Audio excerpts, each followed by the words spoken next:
de janeiro.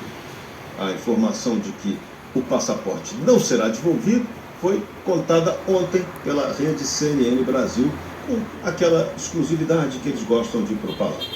Porém, não precisava nem ser adivinho, nem ter a fonte, né, sensacional para dizer o óbvio, que o sistema de poder no Brasil não vai dar qualquer mole para Jair Bolsonaro.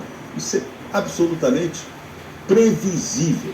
Era tão previsível quanto a eleição do Trump, que as pesquisas não conseguiram determinar. Mas as coisas acontecem mais ou menos assim.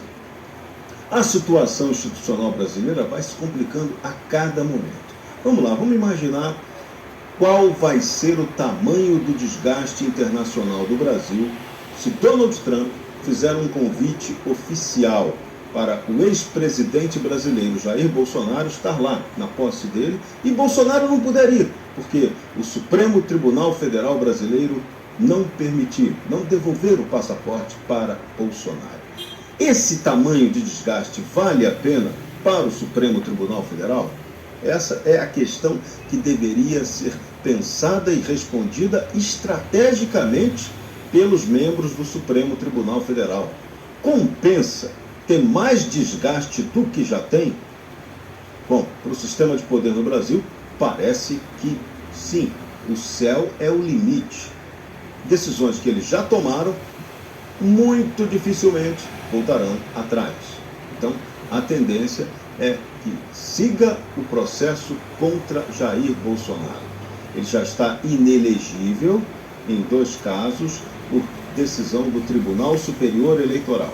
Mas a cereja do bolo ainda não chegou. E vocês sabem qual é essa cereja. Sim, será uma tentativa de condenar Jair Bolsonaro pelos atos do 8 de janeiro. A principal pancada que o sistema pretende dar nele é baseada no artigo 286 do Código Penal, que teve sua redação alterada pela Lei do Estado Democrático de Direito, que foi aprovada pelo Parlamento brasileiro e que foi sancionada pelo presidente Jair Bolsonaro com vários vetos. Mas muita coisa de esquisita passou nesse regramento que substituiu a famigerada Lei de Segurança Nacional do ano de 1983.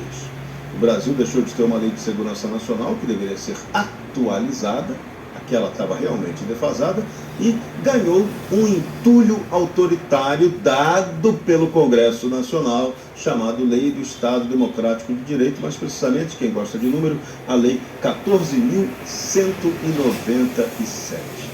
Repito, foi essa desgraça em seus artigos 359L e M que está condenando, mandando para cadeia com longas penas de prisão todos os envolvidos no 8 de janeiro, que foram processados e condenados pelo Supremo Tribunal Federal.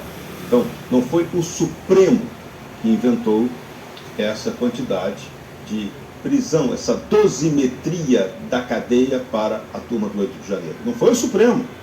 Quem fez isso foi o Parlamento. O mesmo Parlamento no qual 354 parlamentares aceitaram que o Daniel Silveira, então deputado, fosse processado pelo Supremo Tribunal Federal. Ali foi a grande e maior tragédia brasileira. Aquele momento era o momento em que o parlamento deveria mostrar a sua soberania, dizer que vale o artigo 53 da Constituição. Como o parlamento não fez isso, não teve coragem, não teve competência e, pior ainda, teve erro de avaliação estratégica da decisão que estava tomando, puniu-se o Daniel Silveira. Só que agora você vê outros parlamentares também sendo alvo desse mesmo problema idêntico ao Daniel Silveira. É o caso do Nicolas Ferreira, do Marcel Van Hatten e do Gustavo Gaia. Situações idênticas. Eles seriam ou são protegidos pelo artigo 53 da Constituição, porém, a Procuradoria-Geral da República já autorizou que eles possam ser investigados e eventualmente processados. E aí, como é que fica essa história. Marcel Van Hatten já procurou pessoalmente o Procurador-Geral da República, Paulo Gonet, para pedir uma providência do PGR, né? Só que, curioso, ele foi acompanhado apenas nessa reunião, na Procuradoria-Geral da República, do vice-presidente da Câmara, Sóstenes Cavalcante, e do senador Rogério Marinho. Cadê? Era para estar lá uma comissão gigantesca de parlamentares para defender o artigo 53 da Constituição. De novo, omissão, de novo, falha. E aí vem os problemas. Porque o que vai acontecer? Qual é o problema do 8 de janeiro brasileiro? Ali o sistema de poder definiu que ocorreu um golpe de Estado, uma tentativa de golpe de Estado para a tomada do poder. Problema grave. Essa tese é falsa, porém é a tese que foi aceita pelo Poder Judiciário brasileiro e o Supremo Tribunal Federal utilizou para condenar a turma do andar de baixo do 8 de janeiro. Agora vem o andar de cima. No andar de cima, no topo dele, está Jair Messias Bolsonaro. Um pouquinho abaixo dele, generais que fizeram parte do seu governo, como Augusto Heleno. Esse daí é um dos que está figurando ali na lista máxima para entrar na condenação, junto com Jair Bolsonaro, pelo artigo 286 do Código Penal, que trata do incitamento às Forças Armadas ou da utilização das Forças Armadas nesse incitamento para ela atentar contra os demais poderes da República. Outra tese absolutamente falsa, mas é o que vai ser defendido no processo contra Bolsonaro. E aí a ideia do sistema é condená-lo. Isso aí de repente pode até render pena de prisão, e pode até, se condenado, ser cumprida com tornozeleira, com outras alternativas menos bravas do que ir para a cadeia, né? Como aconteceu com Lula. Ou então você vai ter aí a inelegibilidade confirmada pela terceira vez contra o presidente Jair Bolsonaro. É esse o plano do sistema de poder do Brasil.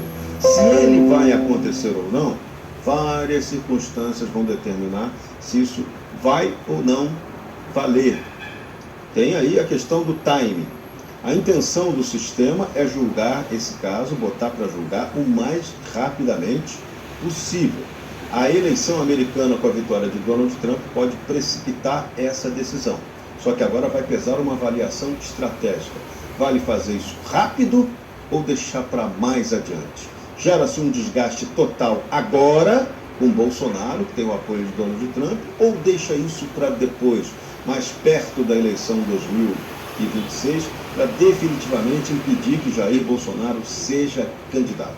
Essa é a equação, é o delta T, é o tempo que o sistema vai definir se vai agora ou depois. Mas a previsão de condenação ao Bolsonaro é total.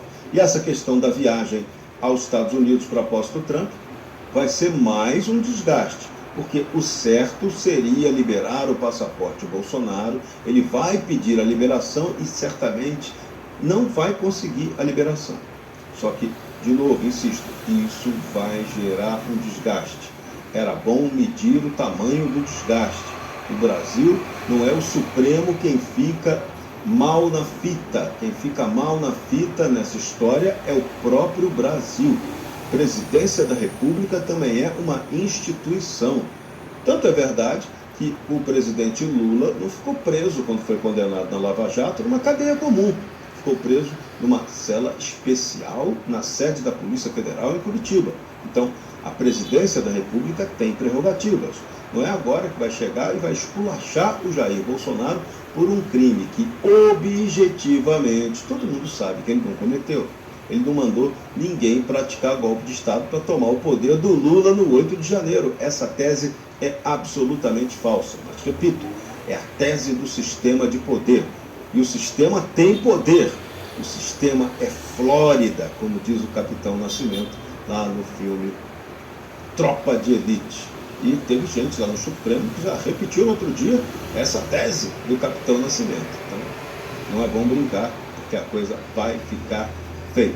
Bolsonaro tem tudo para ficar inelegível, impedido de concorrer em 2026, embora ele diga que é candidato, que ele tem vontade de concorrer e que conta com Donald Trump e o poder dele para recuperar seus direitos políticos. História complicada. Vamos ver até que ponto lá fora tem condição de ter uma intervenção ou algum poder de pressão sobre o Brasil. De novo, eu gosto sempre do fato concreto. No Congresso norte-americano, a Comissão Judiciária da Câmara de Representantes dos Estados Unidos já apresentou denúncias, já pediu explicações sobre decisões do Supremo Tribunal Federal Brasileiro em relação à violação de direitos humanos e ao caso do X, no qual o STF, por 39 dias, suspendeu essa empresa americana, essa rede social, de funcionar no Brasil. Isso é grave. Isso tende a gerar sanção política, econômica e até jurídica contra o Brasil. Vai acontecer ou não? É esperar para ver. Pagar para ver vale a pena? Eis a questão. Para o Verde Brasil, camisa 13 da Seleção Brasileira do Rádio, Jorge Serrão. Valeu, Serrão.